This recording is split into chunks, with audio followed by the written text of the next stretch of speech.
My husband's mistress thought she could steal my family and our assets. I turned their engagement party into a public exposure that destroyed both their careers and gave me everything back. Okay, so I never thought I would be the kind of person telling this story. But here we are. My therapist says I should talk about it. And honestly, after everything that went down, I think other women need to hear this. So grab a coffee or whatever, because this is going to be a ride. My name is Claire. I am 36, and I live in Savannah, Georgia.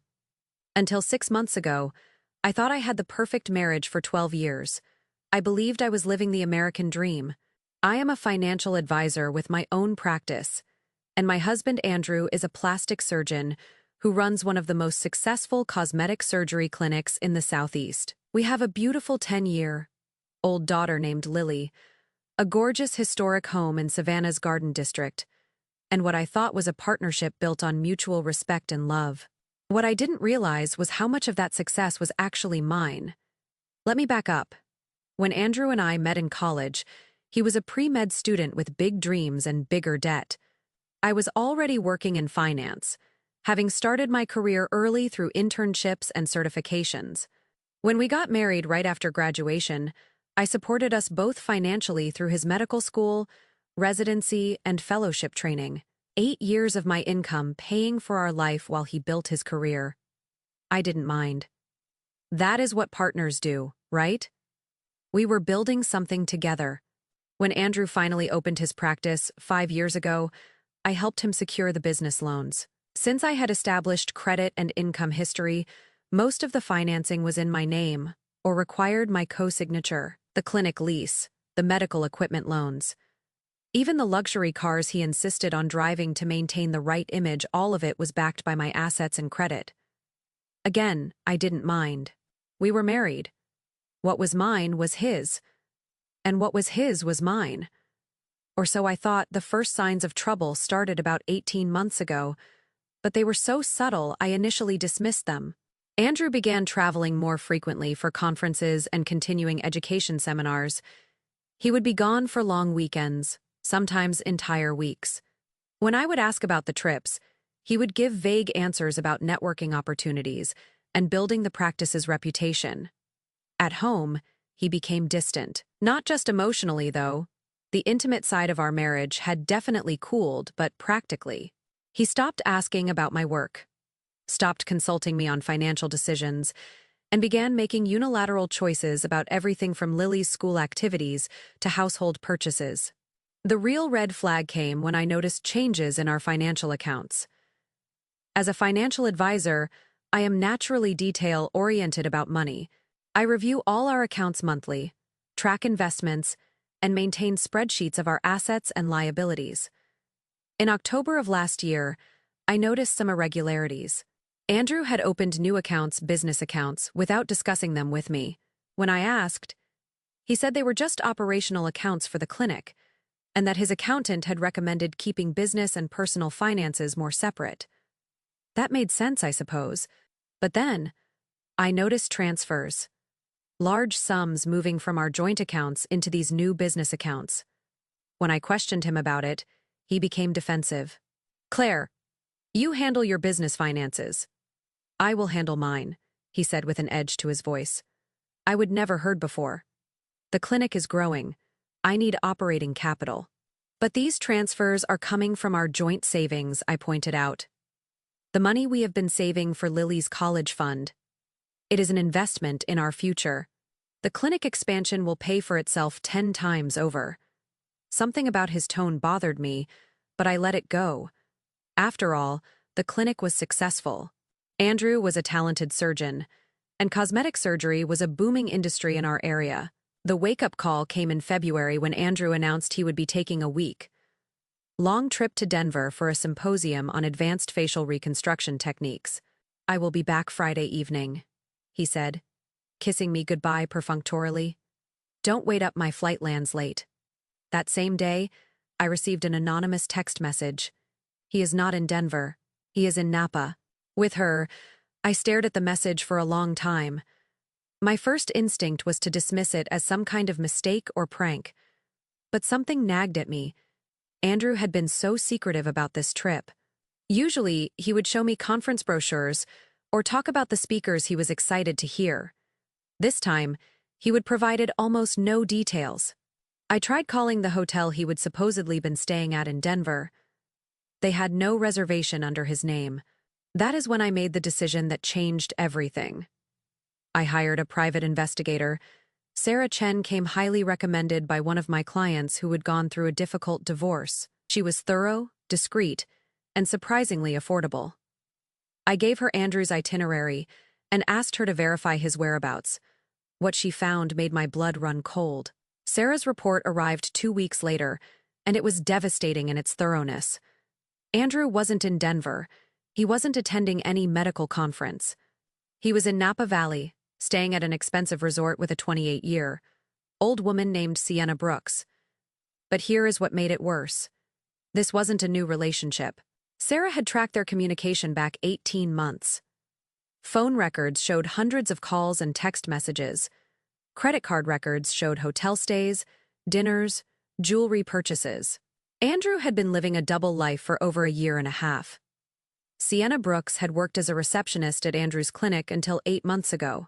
According to Sarah's research, she would left to open her own medical spa, a high-end facility offering wellness and aesthetic services in downtown Savannah. The business was expensive. The lease alone was $15,000 per month, and the equipment costs were easily 6 figures. For a 28-year-old former receptionist, the financing should have been impossible, unless she had a silent partner. Sarah's financial investigation revealed that Sienna's spa had been funded by a shell company that traced back to one of Andrew's new business accounts, the same accounts that had been receiving transfers from our joint savings. My husband had been using our money I would earned and saved to set up his mistress in business.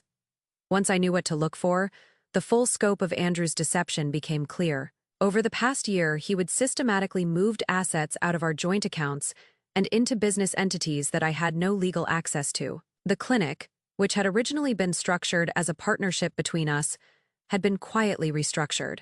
My name had been removed from operating agreements, and my ownership stake had been transferred through documents I would never seen. When I confronted my lawyer, Rachel Martinez, who had handled our estate planning for years, she was appalled. "Claire, some of these documents have signatures that look questionable," she said, reviewing the papers Andrew's office had filed. "Did you sign these?" I hadn't signed them. I would never even seen them. Andrew had been forging my signature on legal documents. But the worst discovery came when Rachel and I dug deeper into the spa business. Sienna wasn't just Andrew's mistress. She was actively using information from his clinic to run an illegal operation. The spa was offering services that required medical supervision without having a licensed physician on staff. Worse, they were using patient information from Andrew's clinic to target potential customers, which was a massive HIPAA violation.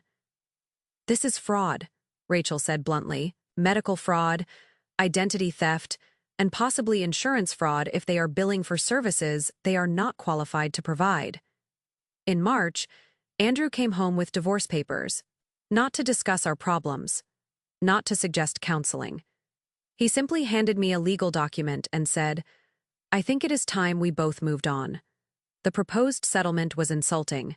According to Andrew's lawyer, I would keep the house, which still had a substantial mortgage, and receive minimal alimony. Andrew would retain ownership of the clinic, all business assets, and the majority of our investments. The custody arrangement was equally one-sided. Andrew wanted joint physical custody but was proposing that I be responsible for all of Lily's expenses, while he paid minimal child support. "This is generous," Andrew said when I looked shocked. "You will have stability, and I will not contest the custody arrangement as long as you don't try to interfere with my personal life." "Your personal life?" I repeated. "Claire, we both know this marriage has been over for a while. Let's handle this maturely." That is when it hit me. He was planning to marry Sienna as soon as our divorce was finalized. I didn't sign the papers. Instead, I told Andrew I needed time to review everything with my lawyer. He seemed satisfied with that response, probably assuming I was just being cautious, and would eventually accept his terms. Meanwhile, Rachel and I began preparing our own strategy. The key insight was this: because Andrew had used marital assets to fund his affair and had fraudulently transferred property without my consent, the entire foundation of his proposed settlement was illegal. "He cannot give away what isn't his to give," Rachel explained. "And since he used community property to fund the spa and forged your signature on business documents, we can unwind all of it." We spent 6 weeks building our case, and we didn't leave anything out. First, the financial fraud. We documented every single transfer Andrew made from our joint accounts into Sienna's businesses. Then the forgery. We brought in handwriting experts to look at signatures on documents I never signed. Next, we dug into business fraud. Turns out that Spa was operating illegally and violating HIPAA left and right. And finally, asset concealment. We tracked down every account, property, and asset Andrew tried to hide or quietly transfer. We had receipts for everything. But I wanted more than just to win a divorce settlement. Andrew and Sienna had conspired to steal from me, to erase me from the business I would help build, and to replace me in every aspect of Andrew's life. They would made one critical mistake. They would assumed I was too trusting, too naive, or too dependent to fight back. They were wrong. In early May, I received an unexpected envelope in the mail. Expensive cream, colored cardstock, elegant calligraphy. The works. It was an invitation to an engagement party. Andrew Monroe and Sienna Brooks were announcing their engagement with a celebration at the Ocean House, one of Savannah's most exclusive venues. The party was scheduled for May 20th, exactly 1 week before our divorce hearing. I stared at the invitation for a long time. Andrew hadn't even filed for divorce yet, and he was already planning his engagement party. The audacity was breathtaking. But then I started to smile, because I realized this party was going to give me the perfect opportunity to execute the plan Rachel and I had been developing. For 2 weeks, Rachel and I worked around the clock preparing our presentation. We would discovered that Sienna's spa was under investigation by the state medical board for unlicensed practice. We would also found evidence that she would been billing insurance companies for services that were either never performed or performed by unqualified staff. Meanwhile, Andrew's clinic was facing its own problems. The financial irregularities we would uncovered suggested possible tax evasion and Medicare fraud. "The IRS is going to be very interested in these shell companies," Rachel said, "and the medical board will want to know why Andrew was allowing his business partner to operate without proper licensing." We prepared 3 sets of documents. First, a civil lawsuit we demanding the return of all marital assets, the cancellation of those fake business transfers, and compensation for the emotional damage. Second, we filed criminal complaints for forgery, fraud, and identity theft. And third, we submitted professional complaints, one to the medical board and another to the IRS about the illegal business activities. But the PI-CE to our assistance was a PowerPoint presentation that laid out the entire scheme in clear, devastating detail. May 20th was a beautiful Saturday evening in Savannah. The Ocean House was decorated with white roses and twinkling lights. Andrew had spared no expense, probably because he was spending money he would stolen from me. I arrived at 7 p.m. dressed in a simple black dress that looked appropriate for either a celebration or a funeral. Rachel was with me, along with a process server and a representative from the DA's office, who had agreed to be present when we served the criminal complaints. The party was in full swing. About 100 guests, doctors, business associates, society types. Andrew was holding court near the bar, telling stories and laughing like he didn't have a care in the world. Sienna was radiant in a white cocktail dress, showing off her engagement ring and accepting congratulations. I waited until Andrew stood up to make his speech. "Thank you all for being here tonight," he began, raising his champagne glass. "Sienna and I are so grateful to have your support as we begin this new chapter of our lives." That is when I walked to the front of the room. "Excuse me," I said loudly enough for everyone to hear. "You forgot to invite your wife." The room went silent. Andrew's face went white. Sienna looked like she would seen a ghost. Claire. Andrew stammered. "What are you doing here?" "Well, I thought I should congratulate my husband on his engagement," I said sweetly. "Though I have to say, It is a bit awkward since we are still married. Murmurs rippled through the crowd. Several people pulled out their phones. I also thought you might want to explain to your guests how you are paying for all this, I continued, gesturing to the elaborate decorations, especially since the money came from accounts you don't legally have access to. Andrew tried to interrupt, but I was just getting started. Ladies and gentlemen, I am Claire Monroe, Andrew's wife of 12 years. I am also a financial advisor, which means I am very good with numbers. Would you like to see some interesting numbers? Rachel had set up a small projector in the corner of the room. With the click of a button, our PowerPoint presentation appeared on the wall behind the bar. This is a financial timeline, I announced, using a laser pointer like I was giving a business presentation. It shows how my husband systematically stole $340,000 from our joint accounts over the past 18 months to fund his affair and set up his mistress in an illegal business. The first slide showed bank transfers from our joint accounts to Andrew's shell companies. The second slide showed how that money had been funneled to Sienna's spa. But wait, there is more, I continued, clicking to the next slide. Here we have examples of forged signatures on legal documents. Notice how my signature on these business transfers looks different from my actual signature on our marriage certificate. Gasps and whispers filled the room. Several guests had started taking photos of the presentation. Now, this next part is really interesting, I said, advancing to a slide titled Medical Fraud. Sienna's Spa has been offering medical services without proper licensing. They have also been using patient information stolen from Andrew's clinic to solicit business. Sienna finally found her voice. This is ridiculous. You cannot just, oh, but I can, I interrupted, because I have documentation of everything, including recorded phone calls where you and Andrew discussed using his patient list to build your client base. That was a lie. I didn't have recorded calls, but Sienna's horrified expression suggested I wasn't far from the truth. And here is the really fun part, I continued, clicking to the final slide. The IRS is very interested in these shell companies that never filed proper tax returns. The medical board wants to know why Andrew was allowing unlicensed practice, and the DA's office is investigating the fraud charges. Andrew finally snapped. Claire, stop this. You are embarrassing yourself. Am I? Because I think what is embarrassing is a plastic surgeon who steals from his wife to pay for his midlife crisis. That is when Rachel stepped forward with the process server. Andrew Monroe and Sienna Brooks, you are being served with civil lawsuits for fraud, theft, and conspiracy. The process server announced, handing them each a thick stack of papers. You are also being served with criminal complaints for forgery, identity theft, and medical fraud, Rachel added, handing them additional documents. The room erupted.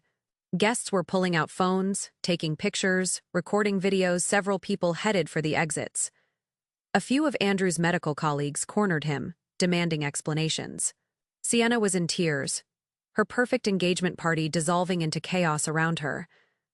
The spa will be closed pending investigation, I announced to the room. Any patients who receive services there should contact the medical board immediately. Andrew grabbed my arm. Claire, we can work this out. Don't destroy everything we built. I looked him straight in the eye. You destroyed it the moment you decided to replace me. I am just cleaning up the mess. The fallout was swift and comprehensive. Within a week, Sienna's Spa was shut down by the state medical board. She was facing criminal charges for practicing medicine without a license and civil lawsuits from patients who had been harmed by unqualified treatments. Andrew's clinic was placed under investigation by both the medical board and the IRS. Several major insurance companies suspended their contracts with him pending the outcome of the fraud investigation. The engagement was off, obviously. Sienna blamed Andrew for not telling her the money was stolen. Andrew blamed Sienna for being greedy and reckless. Their relationship imploded as spectacularly as their careers. For me, the legal victory was complete. Rachel and I had built such a strong case that Andrew's lawyers advised him to settle rather than fight. I got the house mortgage, free full custody of Lily, and 60% of all marital assets. Andrew was required to pay substantial child support and alimony. Most importantly, I regained control of the clinic. But getting my assets back wasn't enough. I wanted to transform what Andrew and Sienna had corrupted into something meaningful. I reopened the clinic with a new mission, providing reconstructive surgery for survivors of domestic violence and human trafficking. We would continue the cosmetic surgery practice to fund the pro bono work, but our primary focus would be helping people rebuild their lives after trauma. I renamed it the Lily Hope Center after my daughter, and as a symbol of hope growing from devastation, the response from the medical community was overwhelmingly positive. Several prominent plastic surgeons volunteered their time. A major foundation provided grant funding. Within 6 months, we would help over 50 survivors access life, changing reconstructive surgery. Andrew, meanwhile, lost his medical license pending the outcome of the fraud investigation. Last I heard, he was working as a consultant for a medical device company, a significant step down from his previous career. Sienna declared bankruptcy and moved back in with her parents. The criminal charges are still pending. People often ask me how I had the courage to destroy my husband's career so publicly. The answer is simple. He would already destroyed our marriage, our partnership, and our family. I just made sure everyone else knew about it. You know, more than anything, I learned a few lessons I wish someone had told me sooner, so I am sharing them now. First, trust your gut. If something feels off, it probably is. Don't let anyone make you feel paranoid for asking questions. Second, know your money. Seriously, know where every dollar goes, especially in a marriage. Financial cheating usually shows up before the romantic kind. Third, document everything. The moment things feel weird, start saving texts, emails, statements, all of it. You'll thank yourself later. Fourth, get professional help. Don't try to handle fraud or divorce on your own. A good lawyer and accountant are worth every penny. And last, don't be afraid to fight back. Too many women settle just to avoid a battle. But sometimes, you've gotta fight for what's rightfully yours. It's been 8 months since that engagement party blew up 2 lives and gave me mine back. Lily and we're doing great. She knows the basic facts about the divorce, that Daddy made some bad choices and we couldn't live together anymore. She doesn't know the details, and she will not until she is old enough to understand them. For now, she is just happy to have stability and a mother who is no longer stressed and distracted all the time. The clinic is busier than ever. We have expanded our pro bono program and are planning to open a second location. I have also started speaking at conferences about financial fraud in marriages, sharing my story to help other women recognize the warning signs. Andrew has attempted to contact me several times, claiming he wants to make amends and be a better father. I have made it clear that our only communication will be through lawyers and will concern Lily's well-being. The truth is, I don't hate Andrew anymore. I pity him. He had everything: a successful career, a loving family, financial security, and he threw it all away for a fantasy. He thought Sienna was his ticket to a more exciting life, but all she really wanted was his money. When that dried up, so did her interest in him. I recently heard through mutual acquaintances that Andrew and Sienna had actually planned to get married in July, just 2 months after their engagement party disaster. The venue was booked, the dress was bought, the honeymoon was planned. Obviously, none of that happened. But I learned something interesting. Andrew had planned to propose to Sienna using my grandmother's ring. My grandmother's ring, a family heirloom that my mother had given me when Andrew and I got engaged. The ring I would worn for 12 years as a symbol of our commitment. Andrew had taken it from my jewelry box without asking, planning to give it to his mistress as an engagement ring. When I found this out, I felt a rage unlike anything I would experience during the entire ordeal. The financial theft was one thing, but taking my family heirloom to give to his girlfriend was a violation on a completely different level. Fortunately, the ring was returned to me as part of the settlement. It is now in a safety deposit box, waiting for the day when Lily might want to wear it if she chooses to get married someday. The ripple effects of Andrew and Sienna's fraud extended far beyond their personal relationship. Andrew's former colleagues at the hospital where he had privileges were furious when they learned about the scheme. Not only had he brought disgrace to their institution, but his actions had put the entire plastic surgery department under scrutiny. 3 other doctors who had business relationships with Andrew were investigated by the medical board. While they were ultimately cleared of wrongdoing, the association with Andrew damaged their reputations. Sienna's illegal spa had treated over 200 patients during its brief operation. Many of them suffered complications from procedures performed by unqualified staff. The resulting lawsuits and medical board actions created a scandal that made national news.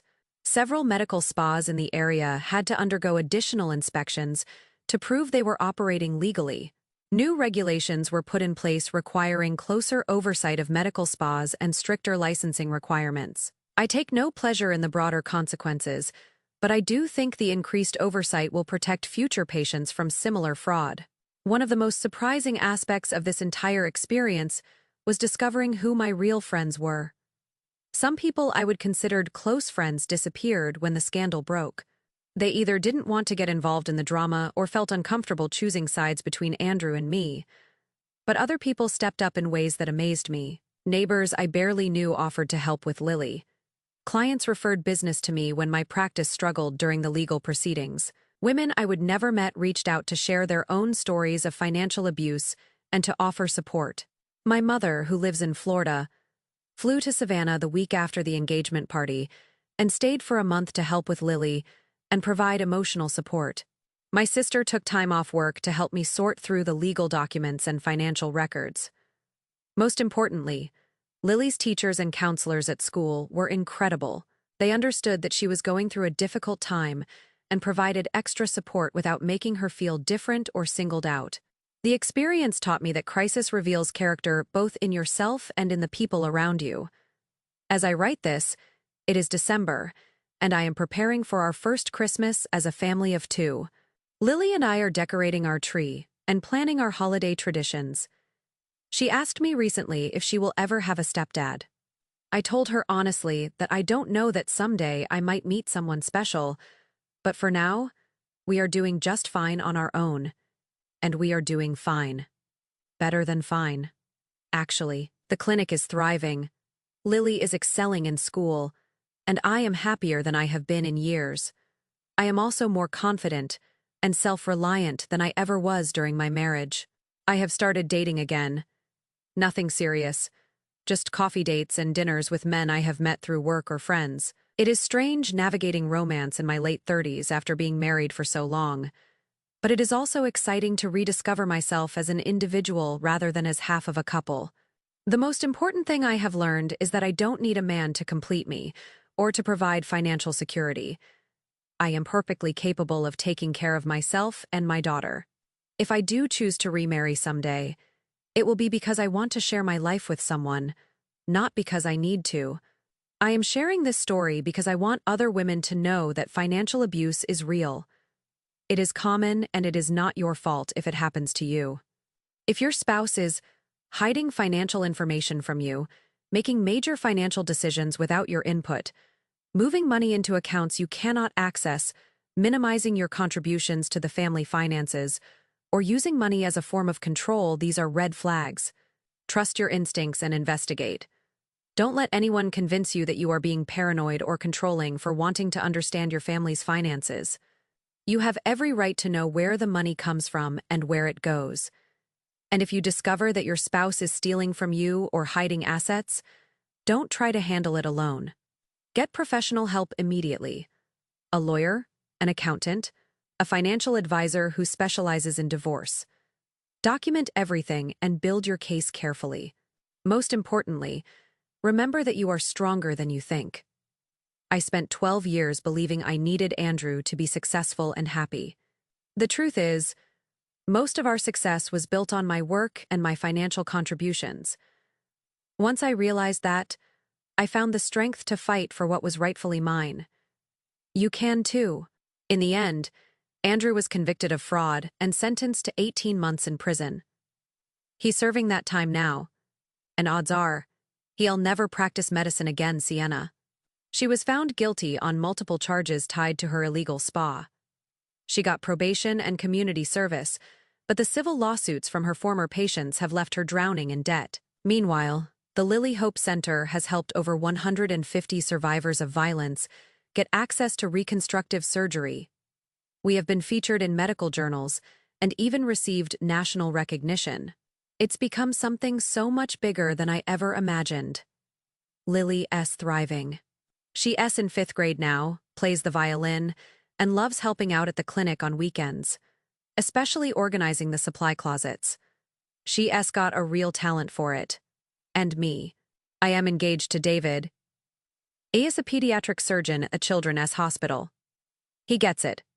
He understands my daughter comes first and supports the work I do. We're replanning a small wedding next spring. Life is strange sometimes. Losing everything. Turns out it was the beginning of finding exactly what I needed.